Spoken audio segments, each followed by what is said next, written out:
السلام علیکم ورحمۃ اللہ۔ ایک ملک کا حکمران بنانے کا طریقہ بہت انوکھا تھا۔ وہ ہر سال کے پہلے دن اپنا بادشاہ بدل لیتے تھے۔ سال کے آخر دن جو بھی سب سے پہلے ملک کی حدود میں داخل ہوتا تو اسے نیا بادشاہ منتخب کر لیتے اور موجودہ بادشاہ کو علاقہ غیر یعنی ایک ایسی جگہ چھوڑ آتے جہاں صرف سانپ بچھو تھے اور کھانے پینے کے لیے کچھ بھی نہ تھا۔ اگر سانپ اور بچھو سے کسی نہ کسی طرح اپنے آپ کو بچا لیتا تو بھوک اور پیاس سے مر جاتا۔ کتنے ہی بادشاہ ایسے ایک سال کی بادشاہی کے بعد اس علاقے غیر میں جا کر مر کھپ گئے تھے۔ اس دفعہ شہر میں داخل ہونے والا نوجوان کسی دور دراز کے علاقے کا لگ رہا تھا۔ سب لوگوں نے آگے بڑھ کر اسے مبارکباد دی اور اسے بتایا کہ آپ کو اس ملک کا بادشاہ چن لیا گیا ہے، اور اسے بڑے اعزاز کے ساتھ محل میں لے گئے اور وہ حیران بھی ہوا اور بہت خوش بھی۔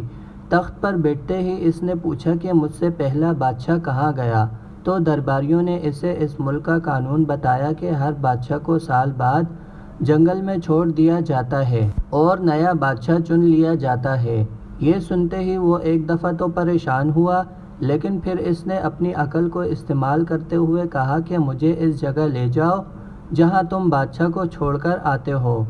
درباریوں نے سپاہیوں کو ساتھ لیا اور بادشاہ سلامت کو وہ جگہ دکھانے جنگل لے گئے۔ بادشاہ نے اچھی طرح اس جگہ کا جائزہ لیا اور واپس آ گیا۔ اگلے دن اس نے سب سے پہلا حکم یہ دیا کہ محل سے علاقے غیر تک ایک سرس و سبز شاداب راستہ بنایا جائے اور اس جگہ کے بیچوں بیچ ایک ایسی رہائش تعمیر کی جائے جس میں ہر قسم کی سہولت ہو اور اس کے ارد گرد خوبصورت باغ لگائے جائیں۔ بادشاہ کے حکم پر عمل ہوا اور تعمیر شروع ہو گئی۔ کچھ عرصے میں سڑک اور محل وغیرہ بن کر تیار ہو گئے۔ ایک سال پورے ہوتے ہی بادشاہ نے درباریوں سے کہا کہ اپنی رسم پوری کرو اور مجھے وہاں چھوڑ آؤ جہاں مجھ سے پہلے بادشاہ کو چھوڑ آتے تھے۔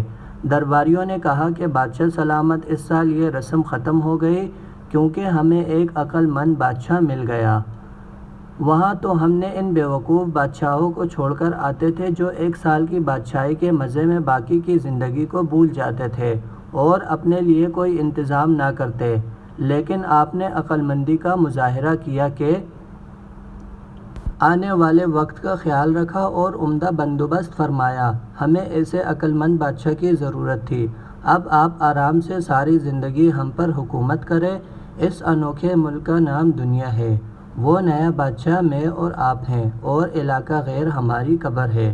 اب آپ خود فیصلہ کر لیجئے کہ کچھ دن بعد ہمیں بھی یہ دنیا والے ایک ایسی جگہ چھوڑ کر آئیں گے تو کیا ہم نے عقل مندی کا مظاہرہ کرتے ہوئے وہاں اپنا محل اور باغات تیار کر لیے ہیں، یا بیوقوف بن کر اسی چند روز زندگی کے مزوں میں لگے ہوئے ہیں اور دنیاوی زندگی کی ایک مخصوص مدت شاہی انداز سے گزار کر ضائع کر رہے ہیں؟